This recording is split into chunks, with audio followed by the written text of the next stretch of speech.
এই মুক্তিতে আমি হয়তো তাৎক্ষণিকভাবে আনন্দ পাচ্ছি। যে লড়াই আমার চলেছে দীর্ঘ 2 মাস ধরে, আমার পরিবারের প্রতি যে একেবারে হেনস্থা করা হয়েছিল, আমি সেদিন সবথেকে বেশি খুশি হব যেদিন মুক্ত কণ্ঠে সত্য কথাটা মানুষের সামনে বলতে পারবো as a journalist. Arup Ratan Hazra আমার আইনজীবী, বিকাশ রঞ্জন ভট্টাচার্য মাননীয় সাংসদ, সিনিয়র লয়ার, যিনি একেবারে নিঃস্বার্থে কাজ করে গেছেন, এবং এরা ছাড়া আমি কিন্তু এত সহজে বেরোতে পারতাম না, এটা কিন্তু পরিষ্কার।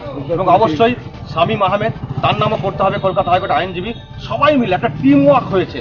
এবং অবশ্যই আমি আবার বলবো, অরূপ রতন হাজরা তিনি যেভাবে আমাকে আরামবাগে সাপোর্ট দিয়েছেন, কলকাতার এই লয়ার টিমটাকে গাইড করেছেন, এখান থেকে আমি খুব ধন্যবাদ। একটাই কথা, নিঃস্বার্থে, এখানে কোনো টাকা পয়সার ব্যাপার নেই,